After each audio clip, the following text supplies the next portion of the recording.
No, he saw two burning red ones that saw into his soul and passed him judgment to be damned to the 9th level of burning hell. Naruto smirked in a pants-pissing sort of way and soon extinguished Sasuke's last remaining eye. Sasuke slumped over, crying tears of blood. Pathetic piece of vermin. The blind Uchiha froze when a voice whispered in his ear. Itachi was far more of a challenge than you. He almost killed me. All you killed was a defenseless woman who was weak from childbirth a week before. Not even Itachi would stoop that low. Sasuke sobbed some more, knowing there was nothing he could do. Kill me already. Please, I beg you. Sasuke pleaded, secretly hoping the dope would grant his wish. No such luck beamed down from heaven. Oh no, dear Sasuke-chan. I'm not going to kill you yet. Nope, you see, when I obliterated Oto by myself, oh I bet that burned your Uchiha pride, eh? I found some pretty arcane and occultist stuff Orochimaru was working on. And one very special scroll he had hidden from everyone. A way to send someone's soul, regardless whether their soul is good or evil, to the 9th level of hell. And the best part is you can send them there alive. Naruto finished in that oh so annoying cheerful chirp. Sasuke's eyes, had he still had them, would have widened in terror. He could hear the telltale swish of someone making hand signs and he could hear Naruto whispering something. Nuo? Don't do this, Naruto. I beg of you, please. You're my brother, remember? The noises stopped. My brother is dead. All that is left in front of me is a soulless little imp. Sasuke screamed as he was dragged into something. It would be years before his body died in hell and then he had the rest of eternity in hell to enjoy its delightful resorts and theme parks of death. XN Flashback X. I showed him Itachi's head and then I chemically neutered him, left him to stew for a couple of days and then killed him. Ichigo frowned. Darkness had passed over Naruto's face for a split second that was darker than any being Ichigo would probably ever face. There was far more to the story, but he figured Naruto would never tell, so he decided to try and lighten the mood. What were your other wives like? He asked in a politely curious tone. In a word, quirky. Ichigo chuckled as Rukia decided to ignore the conversation and lead them to the hollow siding. Anko was, by far, the weirdest. Self-proclaimed nymphomaniac and deflower of virgins both male and female. But she was a virgin till I married her. She also liked to drink my blood for some reason. Call it a vampirism streak. Ichigo's eyes widened and he reddened as he pictured a leather-clad dominatrix Orihime licking up his blood from a shallow cut on his naked and chained form. He shivered and knocked the image away. She did eventually deflower a girl though. One of my other wives, Ino. What was she like? In a single word. Loud. In public she was extremely controlling. She was always telling me when to jump and how high. But in private she loved to be controlled. Naruto said, licking his lips as he remembered Ino's soft whimpers as he made love to her. Sakura, I've described. Hinata was always this timid little thing. Extremely cute. But once I got rid of that stutter and boosted her self-confidence, boy did I regret it. Well, not really. Whips, chains, you name it, she used it. Specifically, she liked having sex in public. In fact, I'm sure that's how Neji, our son, was conceived. We named him after her cousin who died on a mission. Then there was Tenten. Now she was a surprise. She could throw a knife at 100 feet and hit a moving target dead center. What's even scarier was that she could throw 20 knives and do the same thing. But when I married her, she turned herself into a stereotypical housewife. This surprised everyone. She cooked all the meals and used little tricks to clean up the house, even though we all pitched in. Heh, I still remember the time she dressed up in a French maid outfit for the day. I must have run out of bolts from the blue for a year after that. Damari had one hell of a temper. Before the arranged marriage, any guy near her that said anything remotely perverted would be hammered into the ground with her battle fan. But after I married her, the first book she read was the Kama Sutra. I tell ya, if I wasn't a ninja and healed fast, some of those things she did to me would have put me in the hospital. Anabi was hard to place. She was a regal one, that one. Once I got the arrogant streak out of her, well mostly out of her, she looked, acted, and was treated by everyone as a queen. And she had a right to be the first clan head in her clan's history that was in the position before 18. And it was liked by both sides of the family. She was a little weird, since she was Hinata's younger sister. But hey, she was an absolute minx in the bedroom. Naruto giggled pervertedly as he finished. Naruto either did not notice or chose not to notice that Ichigo and Rukia were steadily getting redder and redder in the face as he continued. It was confirmed that he was ignoring it when he said something else. I'll tell you something though. I nearly had a heart attack the first time I came home and found Ino and Anko having sex. Rukia turned around and tried to slap Naruto but settled for kicking Ichigo who had passed out from blood loss. They stopped outside of the park. Naruto frowned when Rukia stopped Ichigo from helping that little boy's spirit but then saw what she was getting at and let her be. Naruto, however, had to chuckle when Ichigo turned the conversation around on Rukia. And boy was he right. It isn't your duty you think about when you save someone, it's saving that person. Naruto then watched curiously as Ichigo preformed Kanso, SP, on the kid's spirit and sent him on to Soul Society. You did that quite beautifully. I'm gone. Naruto watched as Ichigo walked away. Hey Rukia, why is he walking like that? I dunno. Hey Ichigo, you get fucked in the ass or something.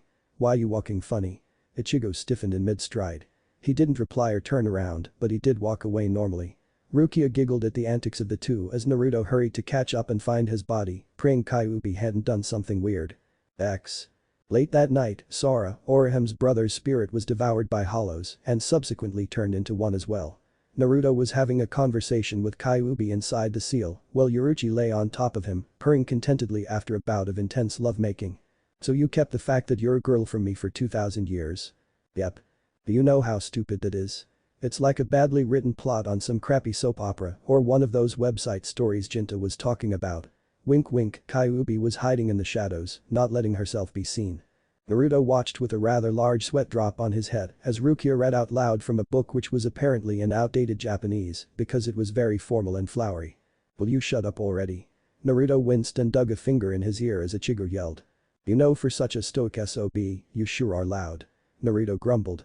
Ichigo grunted and glared at Rukia, who glared back before explaining why she was reading the book. Naruto just watched, being mildly entertained by the two's arguments. That is, until the screech of a car braking got everyone's attention. Naruto and the other two ran over to see Orihime picking herself up off the ground. Did you just get hit by that car, Orihime? Naruto didn't ask any questions. He did what was instinctual to him, check for wounds. Maybe. That response snapped Naruto out of medic mode to stare at Orihime. Are you going to be okay? Orihime nodded and jumped up, her head colliding with Naruto's jaw, sending him sprawling while she apparently didn't notice. It's just a little bump on my head. Don't worry, I'm fine. I swear. She then made a weird thrusting motion that made her breasts jiggle, making Ichigo blush slightly. What happened? I felt like I got hit by a wrecking ball. Ichigo glanced down at Naruto, knowing what could happen if you managed to get in the way of Orihime's extremely hard head. Oh hello Naruto. I didn't know you got hit by that car too. Orihime exclaimed. Huh? Nah, I was rushing to check on you and I fell down. Orihime smiled at him as he smiled nervously back, wondering how the hell she didn't notice that she knocked him out. Naruto got to his feet and stared as Orihime apparently apologized for being hit by a car. Rukia? Naruto had forgotten she was there and Orihime had just noticed her. That's right. And just who are you? Naruto flinched as Rukia went into her normal personality. The cold and aloof bitch one. Not the high school girly girl cover-up one or the real her that showed when she was embarrassed or emotional. He heard Ichigo whisper fiercely about getting her head out of her ass. Naruto grinned and muttered under his breath. Yeah, I bet you know all about her ass. He realized he had been caught as Ichigo glared at him with a blush while the two girls conversed. Well now, it appears that you've been shopping. Rukia said in that sickeningly sweet and fake way she had. Orihime gasped and rushed to pick up her stuff. Lilacs, bananas, butter and bean jam seemed to have made it too. Ichigo blanched, obviously not wanting to even think about what she was going to make, while Orihime turned towards Naruto. You're still coming over for dinner, right? I dunno, Haim. I might have some stuff to do. Plus, I think Ichigo's sisters were expecting me at their house tonight. I'll see what I can do. Don't count on me though. Orihime nodded. Then Rukia asked about the bruise on her leg. While Orihime guessed it was from the car hitting her, Naruto and Ichigo exchanged curious glances as Rukia examined it further. As Orihime waved goodbye, refusing both offers from Naruto and Ichigo to walk her home and cross the street, Ichigo voiced his opinion aloud. Damn, she needs to be more careful. What she needs is a few more brain cells. She's nice and a great girl, but I don't think anyone is home, even though the lights are on. Ichigo chuckled while Rukia stared off the way Orihime had gone. Naruto grimaced as Ichigo later explained about Orihime's brother. Hey, where are you going?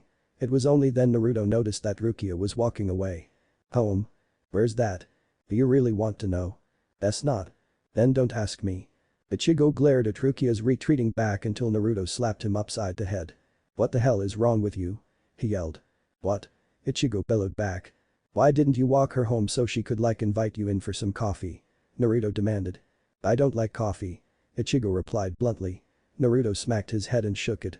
Honestly, his orange-headed buddy was almost as dense as he used to be sometimes. Idiot. I meant sex. Naruto explained in a shout. Ichigo reddened. What the fuck? Why the hell would I want to have sex with her? He yelled. Because you're totally into her, whether you like it or not. Naruto hollered. So what? Ichigo shot back. Ichigo's eyes widened when he realized what he had said. Naruto roared with laughter and grinned cheekily at his orange-haired friend. Told you, dude. So make a move at least once before she goes back where she came from. Naruto suggested, elbowing Ichigo. Ichigo merely glared and stalked off, grumbling about no good friends who don't back him up. Naruto chuckled to himself. He was about to head home when he got a feeling he should just wander the neighborhood because something was going to happen. X. Ichigo sat on his bed, dismissing Yuzu's problems when he heard a rustle of cloth. He looked up to see Naruto, perched on his window, still smiling at him. He grunted and turned back to his book, waiting for Naruto to state his purpose. He heard a phone ring. He looked up at Naruto who was staring straight ahead. They both talked simultaneously.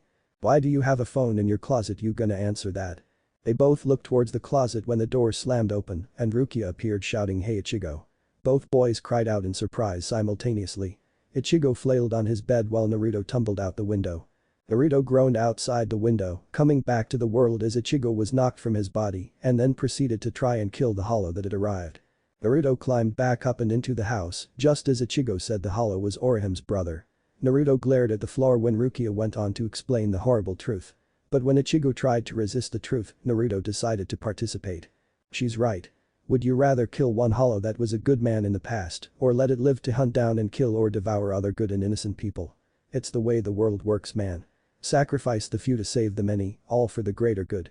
I know you want to save everyone, and so do I, but in this situation, in this world, we have to face the facts. That's not some man out there who's been brainwashed and can be saved, or has been drugged, or is desperate for money and is committing a crime. It's a monster that was once a man. Pure and simple. Rukia stared, more than slightly amazed that someone so new to being a Shinigami would understand so well. But then she remembered how old he was, and with age comes wisdom. Even if he never shows it. X. While this was happening, the hollow who was once Sora retreated to the hollow realm to recover and his mask rebuilt itself after being damaged. In the real world, Totsuki was upset that Naruto was walking with Rukia but covered herself by shouting about Ichigo and then trying to snap Orihim out of another one of her vivid daydreams. Then they began to hear strange noises. X. I don't get it. Why would Orihim's brother attack us? Not us, you. I'm guessing there's a more powerful hollow behind this that wants to consume your spirit energy. It probably has several hollows doing its bidding and knows where you are right now. It would explain why Orihim's brother has come to attack you. Naruto decided to pitch in. So, what, there's like a big boss hollow or something? Though I wouldn't put it that way, yes. That's fucked up. Ichigo was worrying about hollows striking his family while Rukia and Naruto talked. I'm not sure I can kill him. Naruto looked at Ichigo sympathetically. Ichigo, you have to. You saw the pain he was in. You gotta set him free. I'll tag along, but this is your battle. Ichigo nodded and was about to leave when Rukia hit Naruto with her glove, ejecting him from his body. They picked up the pace and headed out the window, leaping from rooftop to rooftop. While Rukia was carried on his back, Naruto was hot on the substitute Shinigami's heels. By then, Orihim had been knocked out and Totsuki had been thrown around the room by the invisible to them at least hollow.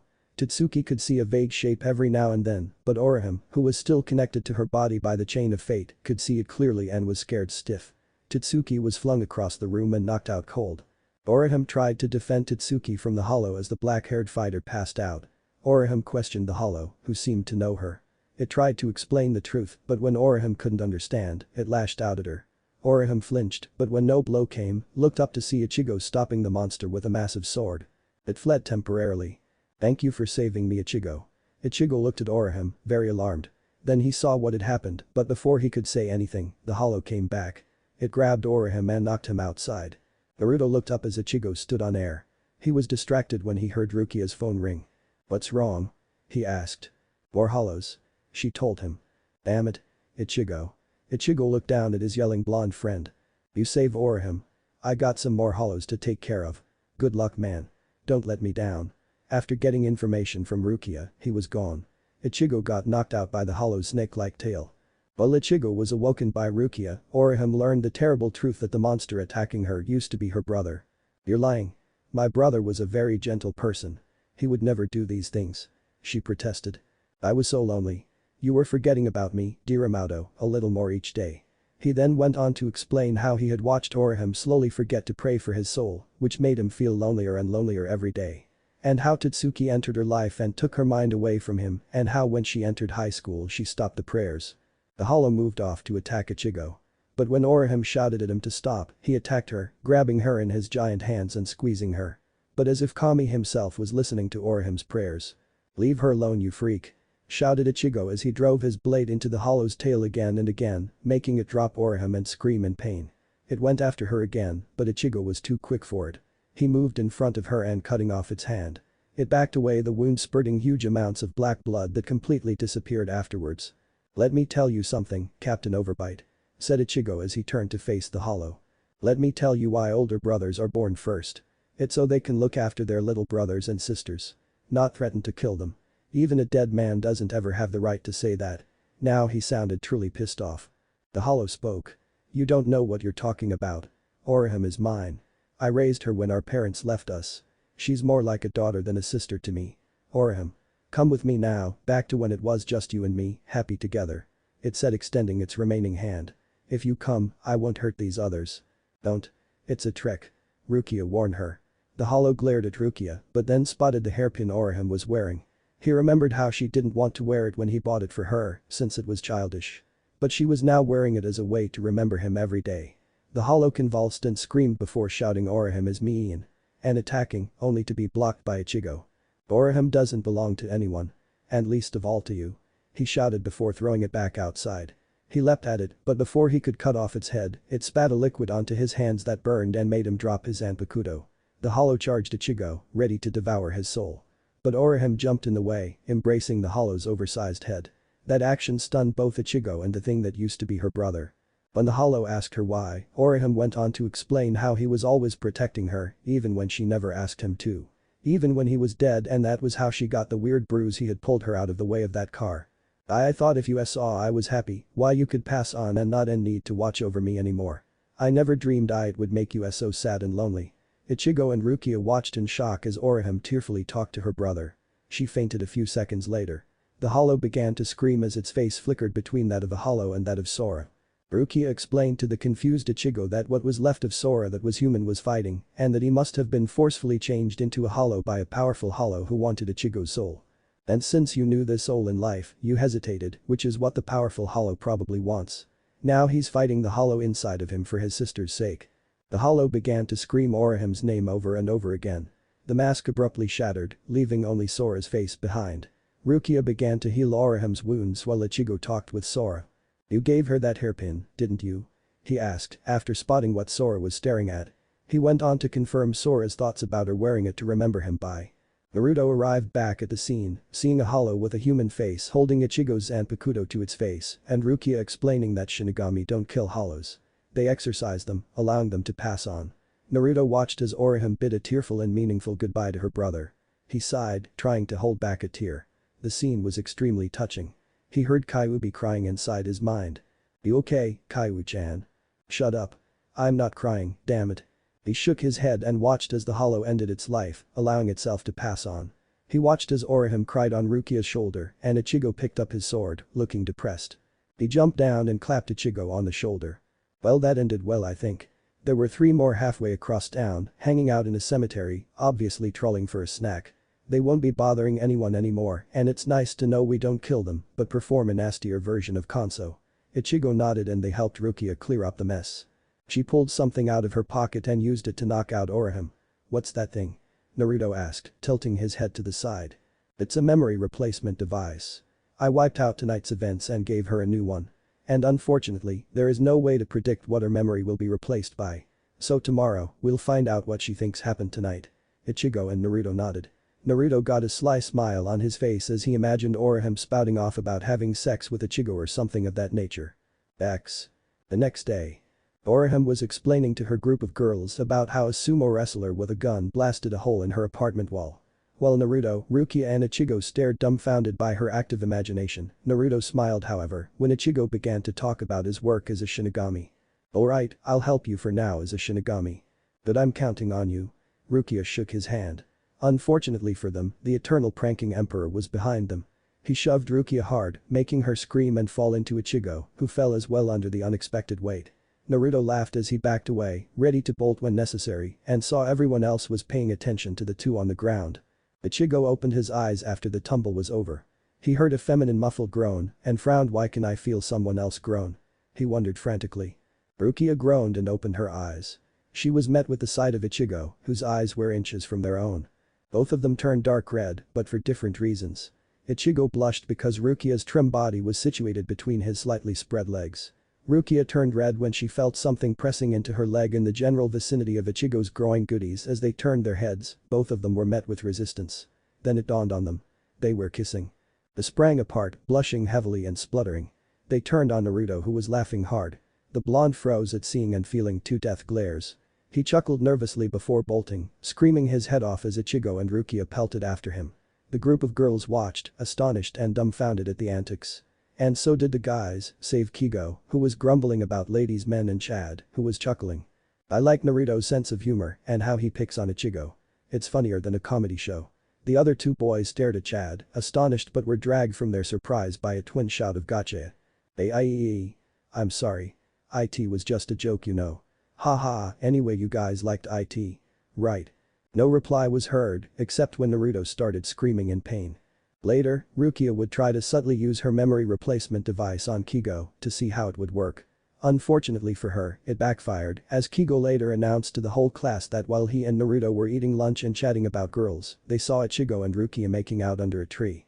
While those that had been there put it down to Kigo being Kigo, the rest of the class had given them weird looks, but it dismissed it. Or would have, had Naruto, whose bruises had mysteriously disappeared, not backed up the story. Ichigo groaned as the class stared. I hate my life. He grumbled, trying to tear out a few locks of his hair. Naruto grinned to himself in the mirror. Urahara had finally gotten around to getting him a bucket hat. It went well with his current white and black outfit. He looked over his shoulder at the sleeping Yoruichi and a brown-haired female teenager who had to be about 18.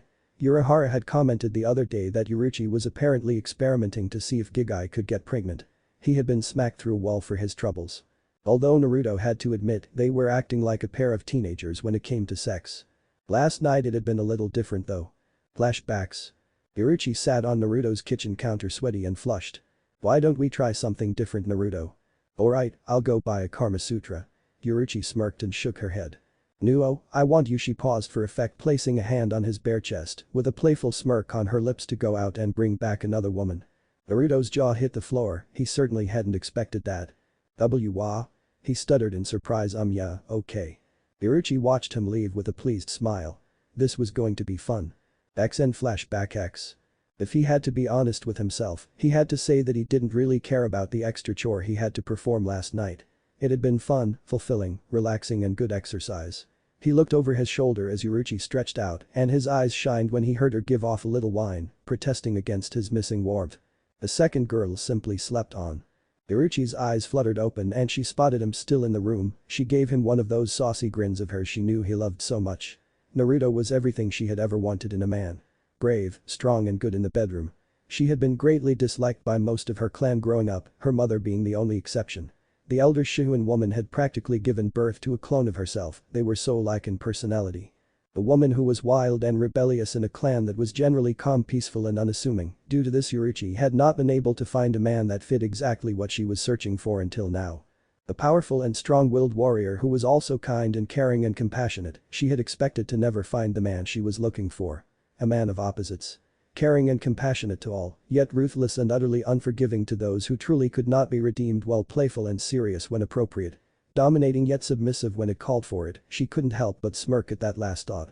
Naruto could utterly dominate her in all things, even in a fight if it truly came down to it, yet when she wanted him to submit he would simply submit because that's what she wanted. The one thing she had always looked for but never found in any of her sexual partners was the ability to keep up with her. Naruto had blown her out of the water with that one. He could fuck her till she passed out. He'd done so on one occasion when she'd mocked him about it. She couldn't find the will in her to regret it. There, however, was one quality that the Catwoman had never looked for but found in Naruto that made her believe she could fall in love with him. He approached everything with an almost childlike wonder. It didn't matter if he'd done it before, everything was fun and exciting to him. This added a whole new aspect to her sex life with the world traveler. She knew as a Shinigami who could live for thousands of years that sex lives were non-existent among older couples, as there was nothing new they could do. Naruto was different, everything, even if they had done the same before, he approached with a passion, interest and dedication, as if it were their first time. Yoruichi suddenly realized one thing above all else, even if she didn't love him, she knew that she would never have nor ever want another lover than the blonde-haired fox.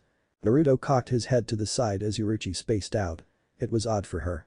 He shook his head to help clear his thoughts. He had to get to school. I gotta go Yoruichi, I'll see you later. He shot a look at the second, still sleeping woman say, thanks to Mizuho for me for the great night.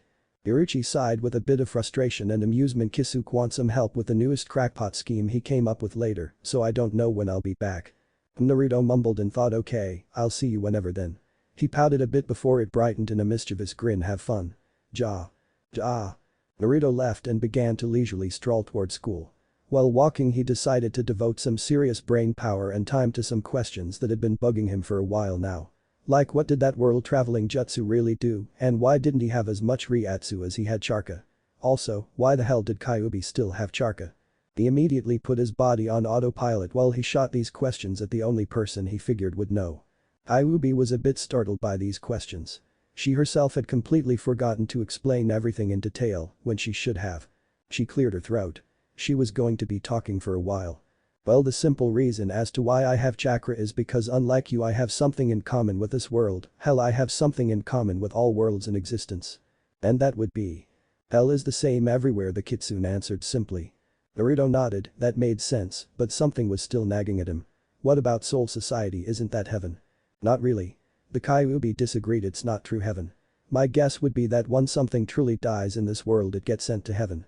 He nodded in understanding. Okay, I understand now, but what about Reiatsu? It's simple really, chakra is the essence of life, Reiatsu the essence of death or your spirit.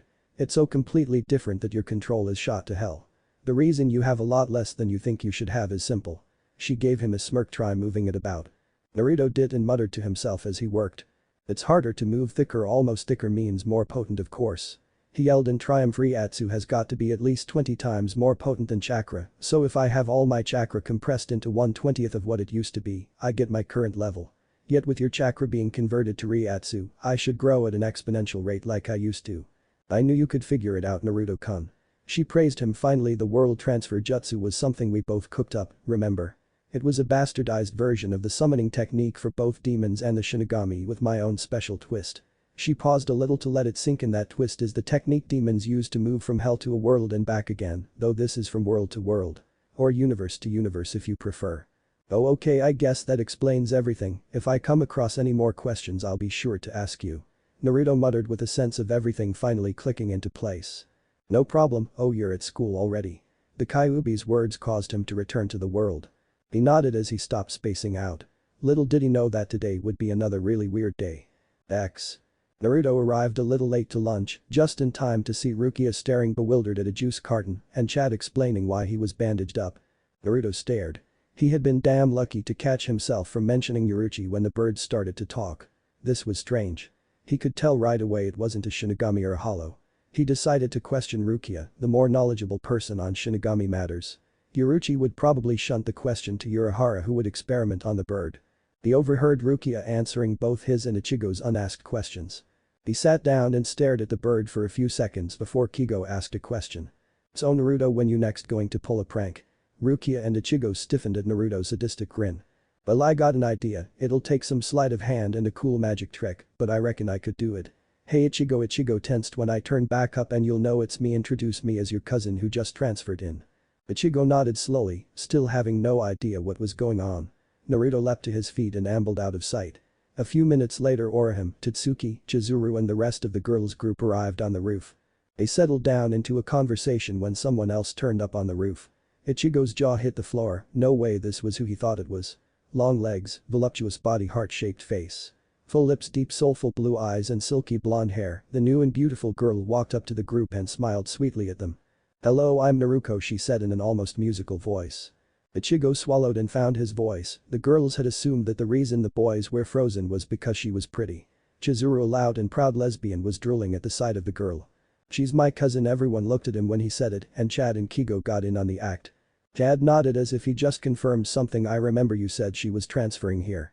Kigo approached her and in his usual loud voice exclaimed, you're so beautiful, will you go out with me? Naruto smiled and blushed lightly and in a quiet voice said, I'm sorry, I don't like guys. Chizuru gasped and Kigo turned away crying. Ichigo wasn't sure if Kigo realized what was going on till he saw the sly smile on his lecherous friend's face. Izuru sidled up next to Naruto. Are you a lesbian? Naruto nodded shyly. Izuru moved and kissed her full on the lips. The entire group's eyes widened in shock as Yuzuru bowled this new girl over in a full and passionate lip lock. She pulled back panting and blushing. I'm sorry, I don't know what came over me. It's okay. Everything froze over. Naruto's voice was now deep and masculine and frighteningly familiar. Poof. A sudden explosion of smoke sent Chizuru reeling backwards. The smoke cleared, revealing Naruto with a self-satisfied smile on his face. He grinned widely. You're a pretty good kisser, Chizuru. The boys doubled over in laughter. While Rukia had trouble suppressing a giggle, they didn't know how he did it, but he had. Chizuru's eyes widened in horror, her face went white as a sheet before she passed out. Naruto roared with laughter as the girls recovered from their shock and giggled. How did you do that, Naruto? Magic Orihime gasped, then squealed like a little girl before asking Naruto to perform other magic tricks. He did so, but only minor sleight of hand like a flower out of his sleeve or something else. Someone else arrived on the roof. Kigo, you forgot your lunch. Oh thanks Mizuho. Naruto stiffened. This time Ichigo was the only one to notice that Naruto's face had drained of color as he slowly turned and faced Kigo's sister. He made a choking sound that drew everyone's attention. Ichigo really knew something was up when Mizuho gasped, then blushed crimson. Kigo frowned, his friend Naruto and his sister were acting kind of strange. The ever-present perverted part of his brain, which took up twice as much brain power as in a usual man, which meant a total of 50% of his total brain power, was dedicated to perverseness. That large part of his brain made a connection, then it clicked. All eyes turned to Kigo as he stammered. Why you slept with my sister? Jaws dropped and Naruto seemed to shrink under scrutiny. Totsuki stood up, eyes blazing. She advanced on the cowering Naruto. I thought you said you had a girlfriend. Mizuho spoke, finally ignoring her shocked brother. Hey, leave him alone, it was his girlfriend's idea. Jaws that had just been picked up hit the floor again. Itsuki's rage burned brighter. You mean to say your girlfriend told you to go out, pick up a random girl and sleep with her, and it just happened to be Kigo's older sister? Naruto cringed. Well, not exactly. Kigo, who was still recovering from the fact a friend of his had slept with his sister who had said she was spending the night at a friend's, didn't care that Naruto's girlfriend was involved. That was until he picked up the not exactly he heard it, deciphered it, and it registered. Ichigo watched in amusement as Naruto was just about to be torn apart by an irate Totsuki. The girl just wouldn't admit she was attracted to him, hell, even he could see that. His amusement stopped when Kigo gave a shrill scream, blushing beet red, and fainted. What's wrong with him now? Tad coughed as if clearing his throat and ignored the frantic and threatening gestures Naruto was making in his direction. The gestures became more complicated until Chad got the impression that Naruto was going to shove something very long and very big where it wasn't supposed to go. I believe Kigo realized that not only did Naruto sleep with Mizuho, but so did his girlfriend. Mizuho gasped and passed out next to her brother. The girls were blushing heavily and staring at nothing. Orihime was eating something, happily oblivious to what's going on around her. Totsuki ignoring and suppressing her blush at the thought of being with Naruto, and another woman turned to find he was gone. A dust cloud vaguely resembling him in shape, the only sign he had ever even been there. Rukia appeared to be caught between amusement at Ichigo's obvious discomfort and a mild amount of disgust at Naruto's apparent sexual habits. She had met people as older than the blonde, but they weren't that lecherous. Her amusement and disgust faded away to embarrassment when she caught a furtive glance by a blushing Ichigo to her, then to Orihime. She blushed and looked away. It was all Naruto's fault. If he didn't keep suggesting that something was going on between her and Ichigo, she wouldn't find herself so uncomfortable when she knew he was changing in his room. It was his fault when she walked in on him half undressed and had drooled. Yep, totally Naruto's fault. Naruto was walking with Ichigo to his house.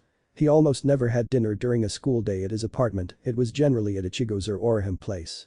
He was just as confused as Ichigo when Karen rushed past in an awful hurry. Yuzu walked up to them carrying a box full of items. Welcome home, Ichigo. Hello, Naruto. Naruto waved while Ichigo spoke up. So what's got you both so worked up? There was an accident, a big car wreck down at the corner.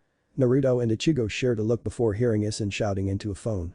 He was apparently trying to get hospital beds for the injured as his small clinic couldn't handle the influx.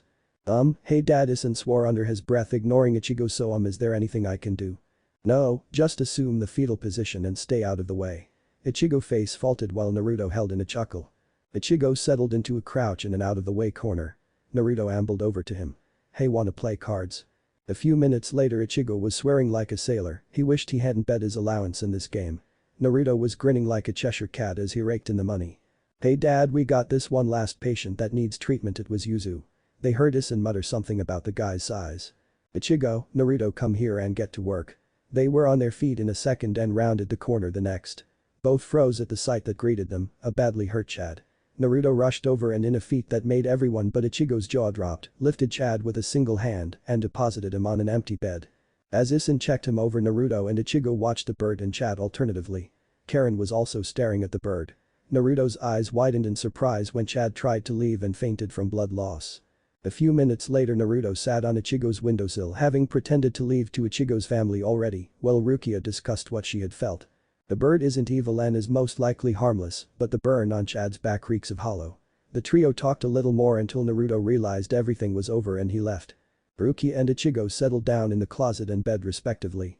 Naruto, once he was sure they were asleep, crept back in by the window. He first pulled down Ichigo's bedsheet. Unfortunately, Ichigo was a light sleeper. "Wah?" Naruto chopped him on the neck, knocking him out. Naruto had an easier time with Rukia. He opened the closer and lifted her small form out, then with a slight difficulty in getting her into the right position, set her down on Ichigo's chest. Naruto watched in amusement as she murmured, then snuggled deeper into the replacement Shinigami's chest. Ichigo, by pure instinct and reflex, wrapped an arm around her in his unconscious state. Naruto lifted the blanket and draped it over the two of them. He giggled quietly as he took out a camera and snapped off a couple of shots. He snickered in the silence as he left. He was good. Hell, he was the best. X. Later that night, Ichigo woke up. He dismissed the shadow that hit him as a weird dream and attributed the ache in his neck to sleeping awkwardly, and he went back to sleep. He never noticed the light weight on his chest. X. Naruto snuck back into Ichigo's room just before dawn. They were still asleep, but the position was more provocative. Rukia had turned over in her sleep. She was now lying with her back on Ichigo's chest. Her head, however, was buried in the orange-haired boy's neck. Ichigo's hand was under her shirt, dangerously close to her breasts.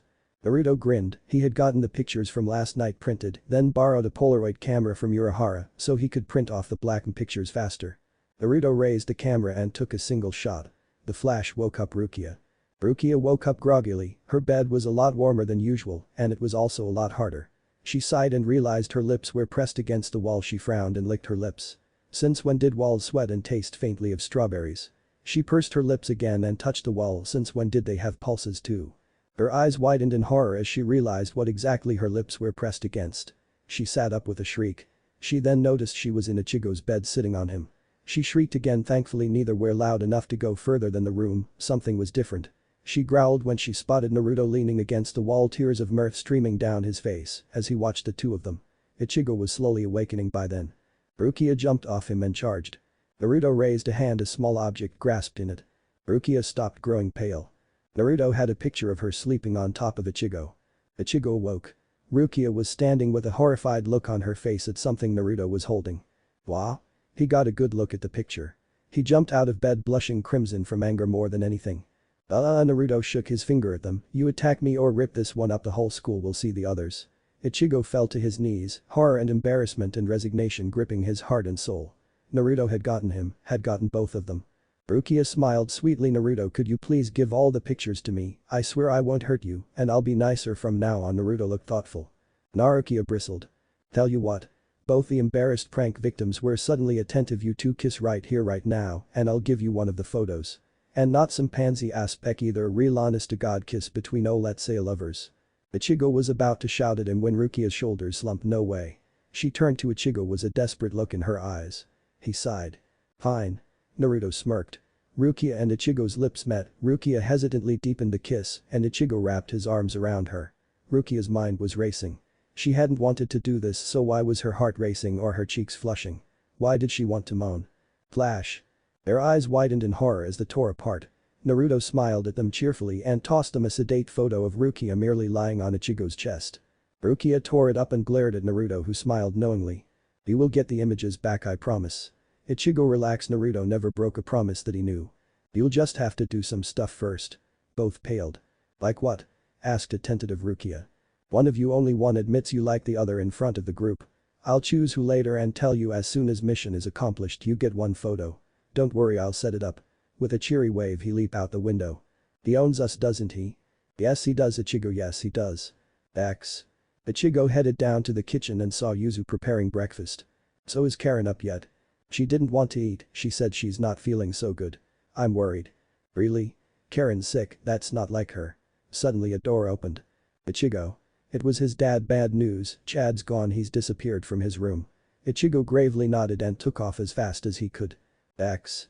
Ichigo was running trying to find Chad. Ichigo. It was Rukia followed by Naruto in Shinigami form. Rukia. So you got any idea about where he might be? Asked Rukia. Naruto stayed silent, slightly worried himself. No, you got any info? Not yet, there's no news from Soul Society about a hollow, and I'm not sensing anything either. She quickly pulled out her sketchbook. When hollows aren't chasing holes, they can hide themselves between this world and the Soul Society. When a hollow is located between those two worlds, we cannot detect it. What that means is until it shows up to attack Chad. You understand? You got it. Naruto and Ichigo looked at each other and spoke in unison. We think we can understand those kindergarten drawings of yours.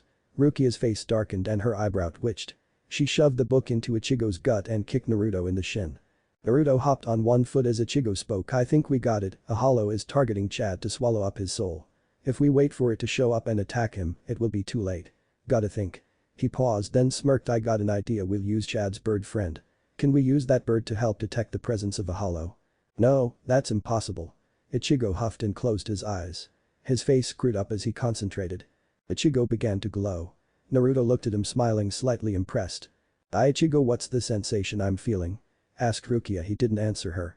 He's trying to sense the soul in that bird. Even I can't sense a soul that weak at this distance, and that human soul is partially eclipsed by the bird's soul. To home in on it from so far away, she left the sentence unfinished.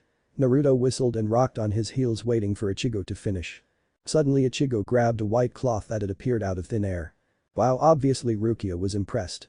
He ran off. He saw spirit ribbons, rays of spirit energy, but only a high-level soul reaper can see those. They quickly followed him. After about a minute of following Ichigo, Chad appeared up ahead. He ignored Ichigo's shout and ran off. Ichigo. Ichigo turned and gasped. It was Karen and she looked ill. Karen, what are you doing here? You look really sick. She fell over. Ichigo quickly ran up to her. Ichigo, you need to get Karen home safe. All eyes turned to Rukia. We'll handle them. What, are you kidding me? I can't just leave you. Just do as I say. I know what would happen if we leave her here. You'd be worrying about her when you fight the hollow. And that cannot happen here no matter what. Her phone beeped. She pulled it out and grimaced. Naruto, 2 hollows to the west, get moving. He nodded and disappeared. Now go on, get moving, get her home and get back here quick now that Naruto's gone. Rukia, I hope you know that right now you don't have the strength to fight a hollow by yourself. Please don't risk yourself for my sake. Don't be stupid, a veteran soul reaper never takes any unnecessary chances with a hollow. She looked back at him with a small smile on her face. Now go. Without another word she continued to follow Chad. Ichigo picked up Karen and got moving. X. Naruto's face twisted into an expression no one on this world had seen. A feral snarl, he was hunting. His eyes slowly shifted over to red. He had found that after his first century of existence, his love of battle had grown to epic proportions. He loved big odds, the more opponents against him the better. If they were powerful, it was fantastic. He had gained a measure of bloodlust. He didn't always like to kill, but when his battle rage was upon him, he would slaughter his enemy without mercy. He drew both swords and jumped off a roof. He flew high and far due to the power of his jump. He fell exactly where he wanted to be. Right on top of the first hollow. His impact with its back knocked it off balance, sending it tumbling. He grinned at the other shocked hollow and leapt towards it. The hollow snarled and dodged, but let loose a powerful howl as 2 of its 4 limbs were severed. The hollow was shaped like an ape. It died with a scream as Naruto stabbed its mask. The other wolf-like hollow snarled and charged his back. Naruto spun and with a single slash killed it. Naruto sheathed his swords and smiled. A job well done. He took a single step before freezing. His hands twitched towards his blades before leaping aside as the ground exploded. He rolled to his feet and grinned. A new hollow. The grin faded when 10 more arrived. They chuckled. We got you, little Shinigami, time to feed. They charged with a roar. Naruto drew his swords and leapt forward with a feral snarl. His sword flashed and a hollow died. Little did he know a Shinigami was watching him with open curiosity. The strange blonde could help his plans or hinder them. Another hollow died and the blonde was surrounded. He sighed. He had hoped the boy would do a lot better than this. Naruto snarled, his eyes glowed blood red and his nails formed into claws. With a roar the world died. Aizen barely kept his jaw from dropping in surprise. With an inhuman roar a dome of red energy sprang into life, obliterating all it touched. 1 hollow survived, but it howled in pain as half its body was gone. The dome faded and revealed a Naruto who looked as fresh as he was before the fight. He killed the hollow and ran off the way he came.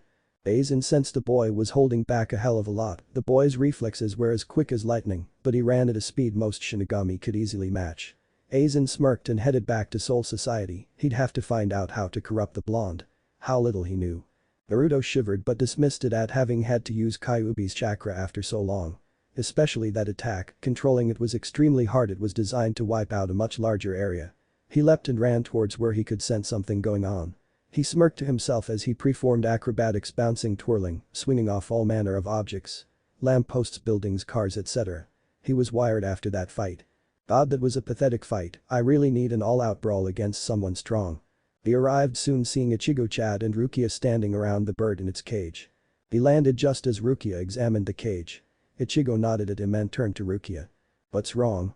I'm afraid there is nothing I can do. His chain of fate has been severed, there's no sign of it. Without it, I can't return him to his body. The bird spoke. Oh no. Chad murmured the bird's name. Rukia smiled. Don't be sad, the Soul Society is a wonderful place. It's very peaceful. You'll be happy there, you'll never be hungry and you'll never grow old. In fact, it's a much better place to live than this world. Naruto held in a snort. He would believe that when he saw it. Ichigo leaned down. So now you're suddenly an expert on life in this world. What? Ichigo interrupted her. Anyway, you're missing the point here. When you cross over, you'll finally be reunited with your mother. We may not be able to bring her back to life, but she is on the other side waiting for you. And this time it's really true. The bird turned to Chad. Sato-san, thank you for everything you did for me. You carried me everywhere in your arms and you kept me safe. You were even brave enough to face a terrible monster and protect me from it. Don't mention it. I guess it's time to go now. I don't know what else to say except thank you, all of you. A small ethereal boy appeared behind the bird. Chad spoke. When I die and pass over, would it be alright with you if I carried you around again? The kid nodded and gave a beaming smile. Ichigo gave the kid a reassuring smile. Let's perform the Kanso. X. A few days later. Naruto stared as Rukia entered Urahara's shop. She was looking for something specific. He was here for a completely different reason. His Aunt Pikuto had been giving him an odd feeling recently and he didn't feel safe contacting them anywhere but in the insulated chamber beneath Sandal Hat's shop. He grinned at her as she spotted him.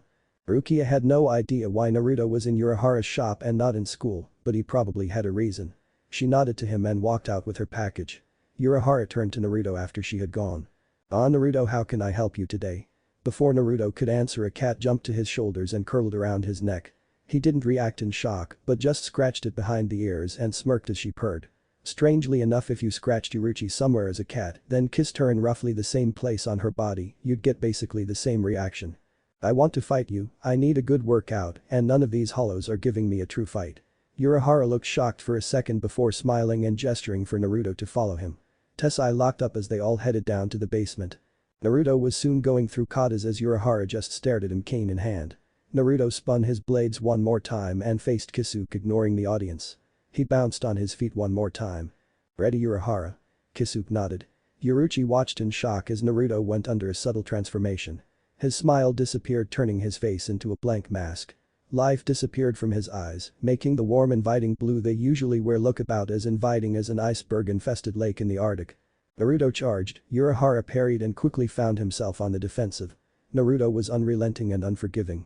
Yoruichi watched in awe as Urahara barely dodged a slash that would have ended his life. Naruto was fighting with a ferocity she had seen only Kenpachi possess, but he was also fighting with a level of skill, coordination and grace that she had only seen once in her entire life. The one time she had seen Yamamoto take to the field in battle. Urahara was sweating, he hadn't had a fight like this in centuries, scratch that he'd never had a fight with an opponent this good in swordplay.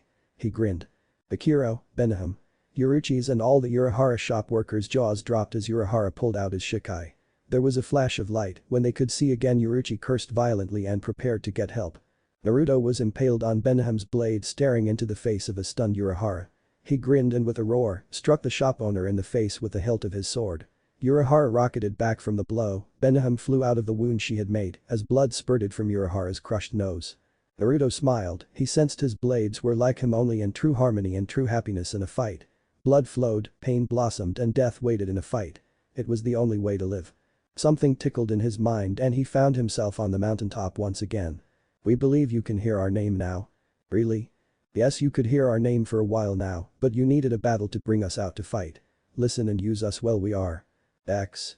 Urahara held a hand to his broken nose and glared at the grinning Naruto. Naruto suddenly crossed his blades in front of him, the cutting edge of his left-hand katana touching the back of the right. Born in the fires of creation, flying in the winds of time. Soar to the heavens to descend and scorch the earth clean of life. King of dragons. Fight Bahamut. Urahara's jaw dropped. Naruto had released his Shikai. There was an explosion, a fireball raged in place of where Naruto stood. A figure leaped out of the flames and smoke. Clang. Urahara could feel his bones groan in protest at the unearthly strong blow. He stared at Naruto's weapon and felt an uncomfortable worm of fear dig into his stomach. The spectators were in shock. Yoruichi gained her senses enough to study the sword. It was beautiful, but it had to be the nastiest sword she had ever seen in her life. 6 feet of blade with a 1-foot handle. It was pitch black in color. The handle was placed directly in the center at the bottom of the blade. The cutting edge of the blade was serrated until it reached the top of the blade where it curled back. The very edge of the blade was blood red. Imagine Zabuza's sword without the holes in its design. Amazingly, Jinta was the first to speak. That's not a sword, it's a slab of metal with an edge. They all had to agree. Naruto growled deep in his throat. He pulled back and made to cut Urahara in half. The man jumped just in the nick of time. As he flipped over Naruto, he noticed the rock that had been behind him was cut in half. He landed and mused out loud, so it's a win Zanpakuto. Naruto snarled and twirled. Even though Urahara was out of his reach, he swung the blade straight down, burying it in the earth. There was an explosion and a line of fire shot towards Urahara. What? He screamed as he dived out of the way. Naruto advanced again. Enough. He paused and turned. Yoruichi was walking towards him. He shrugged and laid his sword against his back. It hung there magically, the hilt sticking over his shoulder. Urahara stood up and dusted himself off and stared at Naruto's blade in undisguised curiosity. The dual elements Zanpakuto, never seen that before. Naruto shrugged and gave a crooked grin. Yoruichi stalked up to him and confronted him. What was that, Naruto? You look like you were trying to kill him. Naruto smiled sheepishly. I haven't had a really good fight in centuries, and the opportunity presented itself. He shrugged his shoulders, not looking all that apologetic. Sorry. His blade began to glow and it reformed into his normal 2 blades. He shivered slightly and grinned. I wonder what happened at school today. He asked himself as they headed back up into the shop. Urahara noticed something in the store. Wait a sec, oh man. A few seconds later, Jinta was standing on top of a box labeled defective goods and pointing it out to Ururu. Tessai was explaining about soul candy to Naruto and how this one was a mod soul, an artificial soul with a personality. Apparently Rukia had taken it for Ichigo. Naruto snickered. This was going to be great. You know, if we're not real careful, this Kakongan could cause some serious problems. Urahara mumbled. Naruto watched the Urahara shop inhabitants carefully as he stroked Yoruichi, who was once again curled up on his shoulders. You're right, there's no telling what he might do if we let him run loose out there. Urahara suddenly realized something. Hey Naruto, if you're here in your soul form, then where's your body? Naruto blinked and sighed. Kyuubi learned she can force my soul from my body, so she's sort of like an always-on-hand Kakongan, but much stronger thanks to her chakra. She transformed into a chick using my body, then went shopping. She wanted some female clothes for when she's got to spend long periods in my form or when you finally develop that specialized gigai for her. She was also going to catch a movie, I think. Kisuke nodded and started to give orders. While Tessai and Jinta disappeared to get what they needed, Urahara pulled a large object wrapped in bandages down from a shelf. Like they say, what's done is done. Naruto snickered as he leaned on a nearby wall waiting. Mr. Kisuke, sir. It was Ururu. I'm sorry. I'm so sorry. I know this is all my fault. I hope that you're not mad at me. When Urahara reached out his hand, Ururu closed her eyes and winced, waiting for the hit. When a hand gentle came to rest on her head, she gasped and looked up. There's no need to be afraid, Ururu, we're in this together. So you made a big mistake. He pulled her towards him in a one-armed hug. You didn't do it on purpose, and accidents happen. Don't you worry, I'll take care of everything. Ururu began to cry in gratitude and relief. Naruto smiled nostalgically, remembering his own kids. Excuse me, Mr. Kisuke, everything's ready, sir. Urahara looked over his shoulder at Jinta and Tessai. Good, let's collect the merchandise. Naruto smirked, he cracked his neck then his knuckles as the others got ready. Heh, I'm never gonna let Ichigo live this one down. He murmured to himself, earning a snicker from Kisuke and a chuckle from the cat that jumped to his shoulders. Naruto followed Urahara to where the mod soul was. X. Naruto watched in fascination as Ichigo talked to the mod soul in his own body about something. Urahara spoke. Well, look who we have here. He walked up to the mod soul playing with his cane. So finally we find you, and what a picture, you're all beat up and worn out, all that trouble for nothing. He pointed his cane at Ichigo's body. The mod soul grunted as the cane hit his head and knocked him out of the body. Ichigo stared in shock while Naruto watched on in boredom. He'd seen the cane before. Mission accomplished, we're done, let's go home, Urahara said as he picked up the mod soul in its candy form and walked over to his group. What? Shouted Jinta before he complained, come on, I came here to have a real fight and that's all I get. Hey.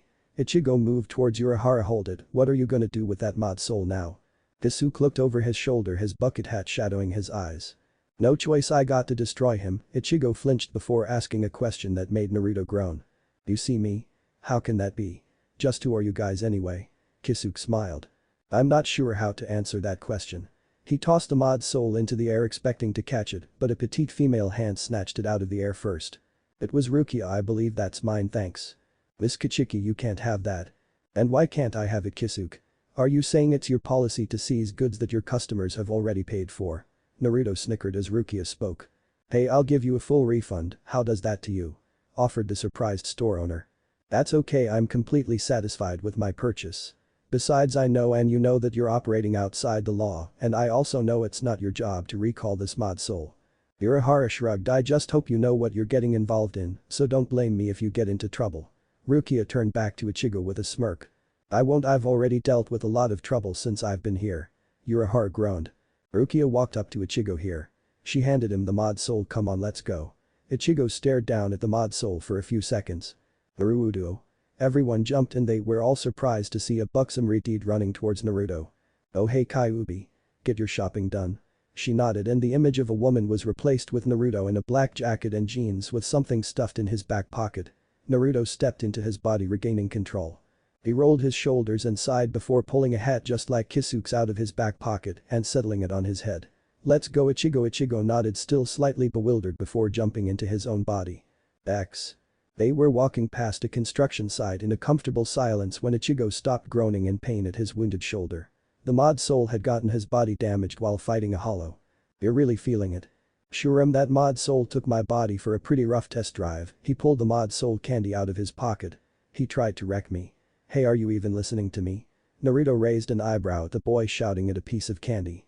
Rukia sighed, I must say you look awfully silly yelling at a pill in public. Ichigo blushed and growled. I still want to tell him how I feel, help me out here. Is there a way I can give this damn mod soul what's coming to him? He looked at Naruto. No way, man, first time I let Kyuubi use my body I woke up in the middle of a large city butt naked, I ain't doing that again. Ichigo snickered and looked at Rukia, who was thoughtful. You need to insert him into a dead body or one that doesn't have a soul. Ichigo smiled and started looking around for one.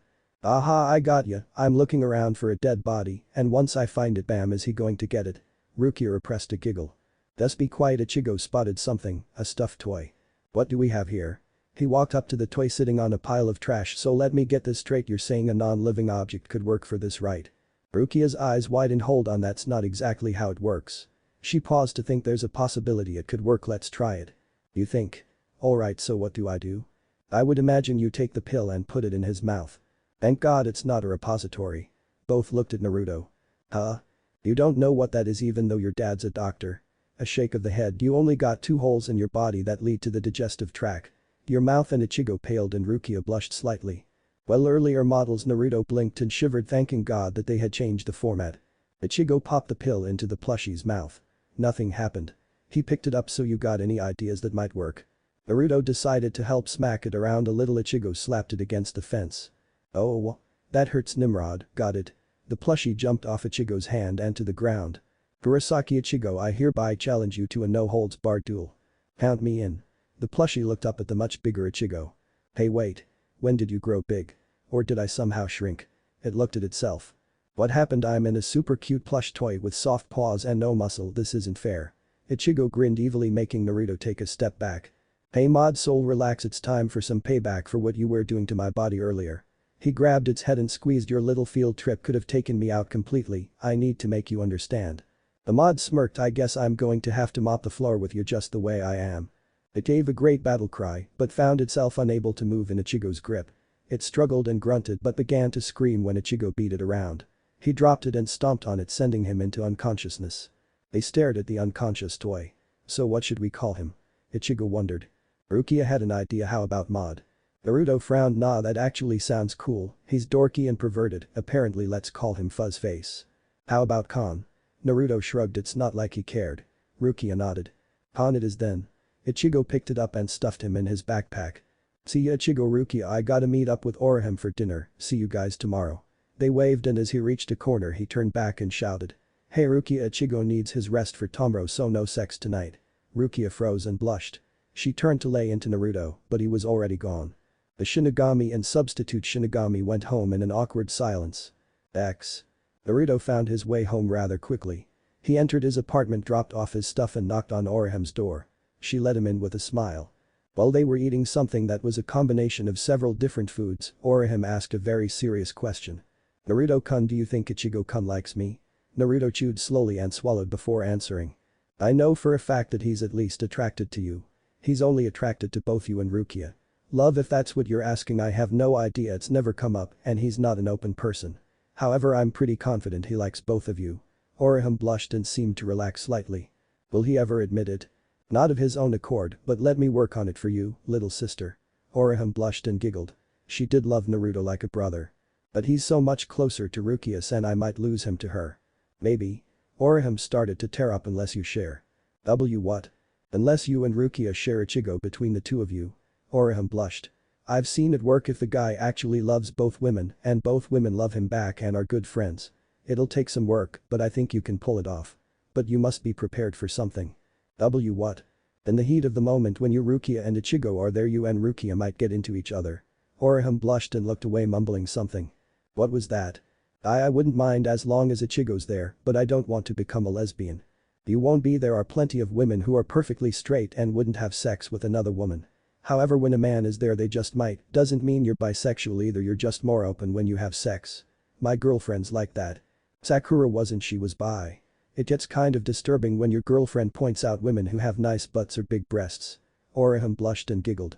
Orihime had noticed before that she wore an almost permanent blush when alone with Naruto. He was so honest and frank. He'd openly talk about sex and had been forestalled from talking about his own sex life before. The last time he had mentioned anal around Totsuki and her, he gave her a very detailed explanation before her best friend could forestall him. It didn't take long for the irate black-haired young woman to beat him up after that. Orihime hadn't been able to sit without fidgeting for hours afterwards. Naruto thought it was funny as hell. Naruto helped her wash up, then left soon afterwards after chatting a bit about some romantic comedy Orihime wanted to see. She had giggled up a storm at the disgusted looks on Naruto's face as she described and imitated the sappy love lines in the movie trailer. Naruto grinned inanely. Orihime was a great girl, Ichigo was one lucky dude. He found himself being pushed down on his bed as soon as he entered the room. It was Yoruichi. Yoruichi wa? He didn't finish as her mouth covered his own. She straddled him and pulled back. Naruto, make love to me, he blinked. Okay, he started to lift himself up, but she put a hand on his chest and pushed him back down. No Naruto, not sex, love, okay? He was suddenly confused, not entirely sure what she was getting at. He searched her eyes and found something he had never seen in her eyes. An emotion he hadn't seen in a woman's eyes for nearly 2,000 years. She leaned down and whispered in his ear. I love you. She whispered to him huskily, none of her inner turmoil and fear reverberating through her voice. He grabbed her by her shoulders. Yoruichi, are you sure? I mean, you never struck me as a person to fall easily. I'm sure. She whispered in determination. I've had lovers before, Naruto, you're not naive, you know that, and you're not worried about it. Those lovers were fleeting physical fun, and once it was over and I was satisfied, I didn't care about them anymore. She took a slight pause. You're different, I can't get enough of you. I've never snuggled up to someone or hugged them in my sleep. You're my man, Naruto, I know you and I know your history. There might be other women, and as long as they share you and you occasionally share them, I can't complain. So please, Naruto, make love to me. He watched her. Her eyes were full of emotion, telling him just how vulnerable she was at that exact moment. He gave her a warm smile that made her relax, if only slightly. Yoruichi, I've had two problems my entire life right from the point I started to see that girls were different from boys. The first problem is that when I fall in love with someone, I'll never fall out of love with them, never give up on them, and always be there for them. The second is that I fall in love very easily because I just always see a person for who they really are, and I've been in love with someone from the moment I arrived in this world. Yoruichi blinked, processing what he said.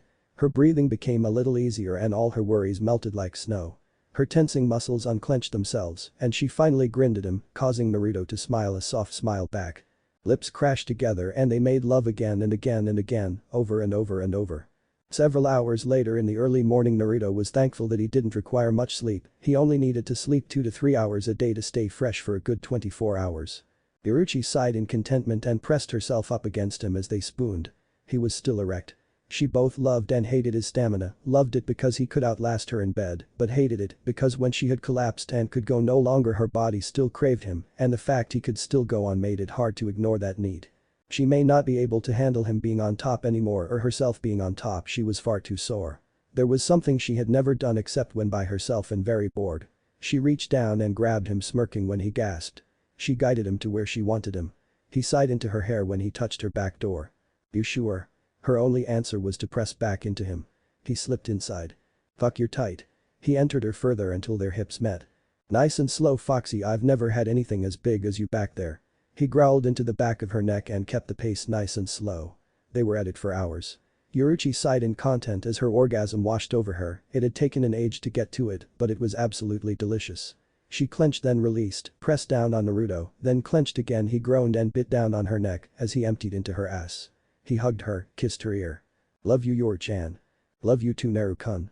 With a tired yawn from both their mouths they fell into a deep and peaceful sleep. X.